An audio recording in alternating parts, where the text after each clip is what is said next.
Hello everyone, welcome you arts academy triple N. My name is Ankur Verma. आज की class का जो हमारा चैप्टर चल रहा है उसका नाम है कंटेम्प्रेरी सेंटर्स ऑफ पावर। और जो मेन हम डिस्कस कर रहे हैं वो डिस्कस कर रहे हैं टाइमलाइन ऑफ यूरोपियन इंटीग्रेशन, कि यूरोप की इंटीग्रेशन कैसे कैसे हुई, इसके ऊपर हम बात कर रहे हैं। सो स्टार्ट करते हैं। सबसे फर्स्ट पॉइंट इसमें क्या हुआ, 1986 January Spain and Portugal join the European Economic Community. जनवरी में ये हुआ कि जो स्पेन है और उसके साथ साथ जो पोर्तुगल है, इन्होंने किसको ज्वाइन कर लिया, तो इन्होंने ज्वाइन कर लिया यूरोपियन इकोनॉमिक कम्युनिटी को ज्वाइन कर लिया। और इसकी शॉर्ट फॉर्म क्या है, EEC।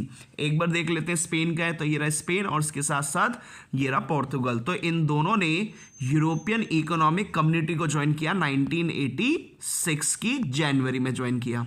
ठीक है, नेक्स्ट पॉइंट क्या कहता है, नेक्स्ट पॉइंट ये कहता है 1990 की अक्टूबर में क्या हुआ, यूनिफिकेशन ऑफ जर्मनी हुआ। आपको इतना पता है कि जर्मनी दो पार्ट्स में बढ़ गया था, एक तो ईस्ट और उसके साथ साथ दूसरा आ जाता है वेस्ट। अब ईस्ट किसको सपोर्ट करता था, यूएसएसआर को। वेस्ट किसको सपोर्ट करता था, यूएसए को। 1989 में आपने स्टार्टिंग में फर्स्ट चैप्टर में पढ़ा है बर्लिन वॉल के बारे में। तो बर्लिन वॉल क्या हुआ था 1989 में, वो क्या हो गई थी, ब्रेकडाउन हो गई थी। तो इसके ब्रेकडाउन होने के बाद अब क्या हुआ, अब यूनिफिकेशन कर दिया गया, एक कर दिया गया, वो भी किसको, जर्मनी को कर दिया गया। और वो भी कब किया बेटा, 1990 की अक्टूबर में। तो यही कहता है कि 1990 की अक्टूबर में यूनिफिकेशन हो गया, वो भी किसका, जर्मनी का। नेक्स्ट पॉइंट देखते हैं।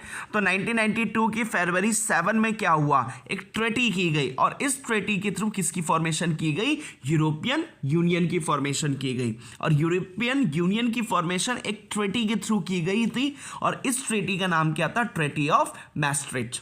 तो मैस्ट्रिच ट्रेटी के थ्रू किसकी फॉर्मेशन की गई, यूरोपियन यूनियन की, और वो भी कब, 7 फरवरी 1992 में की गई। और वो भी किसकी फॉर्मेशन की गई, यूरोपियन यूनियन की फॉर्मेशन की गई। आगे बढ़ते हैं, नेक्स्ट पॉइंट क्या कहता है, नेक्स्ट पॉइंट ये कहता है 1993 की जनवरी में क्या हुआ, इस टाइम पे जो यूरोपियन इकोनॉमिक कम्युनिटी थी जिसकी शॉर्ट फॉर्म क्या है, EEC, इसका क्या कर दिया गया, रिनेम कर दिया गया, इसका नाम बदल दिया गया और इसका नाम बदल के क्या रख दिया गया, यूरोपियन कम्युनिटी रख दिया गया। तो यूरोपियन कम्युनिटी जो है वो 1993 से बनी। तो यहाँ पे यही कहता है 1993 में हुआ क्या, 1993 की जनवरी में यूरोपियन इकोनॉमिक जो कम्युनिटी थी इसका नाम बदल कर क्या रख दिया गया, यूरोपियन कम्युनिटी रख दिया गया। अब नेक्स्ट पॉइंट देखते हैं। नेक्स्ट पॉइंट क्या कहता है, 1995 की जनवरी में क्या हुआ, तो 1995 की जनवरी में ये हुआ, ऑस्ट्रेलिया, इसके साथ साथ फिनलैंड और इसके साथ स्वीडन, इन तीनों ने किसको ज्वाइन कर लिया, यूरोपियन यूनियन को ज्वाइन कर लिया। तो 1995 की अगर हम बात करें तो ऑस्ट्रेलिया का है, तेरा ऑस्ट्रिया और इसके साथ तेरा आपका फिनलैंड और इसके साथ साथ आपका स्वीडन की बात करें तो ये रहा स्वीडन। तो इन तीनों ने क्या किया, यूरोपियन यूनियन को ज्वाइन किया और वो भी कब, 1995 की जनवरी में। एक बार रिकॉल कर लेते हैं। तो क्या गया था 1986 में स्पेन और पोर्तुगल ने ज्वाइन किया, वो भी किसको, यूरोपियन इकोनॉमिक कम्युनिटी को। 1990 में क्या हुआ, यूनिफिकेशन हो गया, जर्मनी एक हो गया। 1992 फरवरी 7 में क्या हुआ, एक ट्रेटी की गई, उस ट्रेटी का नाम क्या रखा गया, ट्रेटी ऑफ मैस्ट्रिच, और इससे किसकी फॉर्मेशन की गई, यूरोपियन यूनियन की फॉर्मेशन की गई। 1993 की जनवरी में क्या हुआ, इस टाइम पे जो यूरोपियन इकोनॉमिक कम्युनिटी थी EEC, इसका नाम बदल कर रख दिया, यूरोपियन कम्युनिटी रख दिया गया, दैट मीन्स EC। और 1995 की जनवरी में ऑस्ट्रेलिया, इसके साथ साथ फिनलैंड और इसके साथ साथ स्वीडन, तो इन तीनों ने ज्वाइन किया, वो भी किसको, यूरोपियन यूनियन को ज्वाइन किया। नेक्स्ट पॉइंट देखते हैं। नेक्स्ट पॉइंट क्या कहता है, 2002 की जनवरी में यूरो द न्यू करेंसी, एक नई करेंसी क्या की गई, इंट्रोड्यूस की गई, और वो भी introduce in the 12 European union members की, 12 यूरोपियन यूनियन के जो मेंबर्स थे यहाँ पर क्या की गई, यहाँ पे इंट्रोड्यूस की गई, एक नई करेंसी इंट्रोड्यूस की गई और उस करेंसी का नाम क्या रखा गया, यूरो रखा गया। और इस करेंसी को कब इंट्रोड्यूस किया गया था, जनवरी 2002 में। नेक्स्ट पॉइंट देखते हैं। 2004 की मई में क्या हुआ, 10 न्यू मेंबर्स, 10 और नए मेंबर्स, जैसे कि सबसे पहला जाता है साइप्रस हो गया, द चेक रिपब्लिक हो गया, एस्टोनिया, हंगरी, लाटविया, इसके साथ साथ Lithuania, Malta, Poland, Slovakia, Slovenia, और इन सभी ने मई 2004 में किसको ज्वाइन किया? यूरोपियन यूनियन को ज्वाइन कर लिया।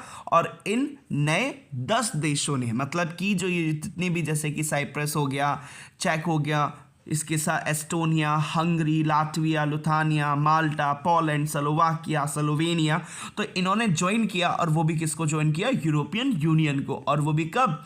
मई 2004 में ज्वाइन किया।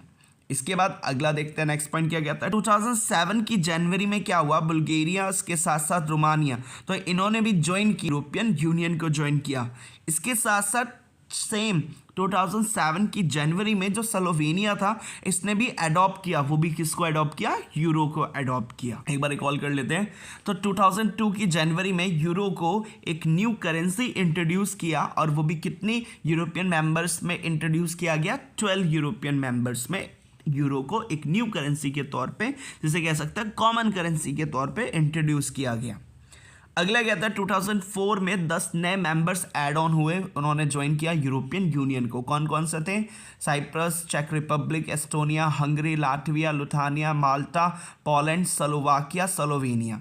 इसके साथ साथ 2007 की बात करें तो 2007 की जनवरी में बुल्गारिया और इसके साथ साथ रोमानिया, इन्होंने भी ज्वाइन किया। वो भी किसको? यूरोपियन यूनियन को। और साथ के साथ जो स्लोवेनिया था, इसने अडॉप्ट किया। वो भी किसको अडॉप्ट कर लिया? यूरो को। और आपको पता ही है यूरो क्या है? एक करेंसी बनाई गई, वो भी किसके? यूरोपियन यूनियन के देशों के लिए। होपफुली आपको समझ में आया होगा। Thank you.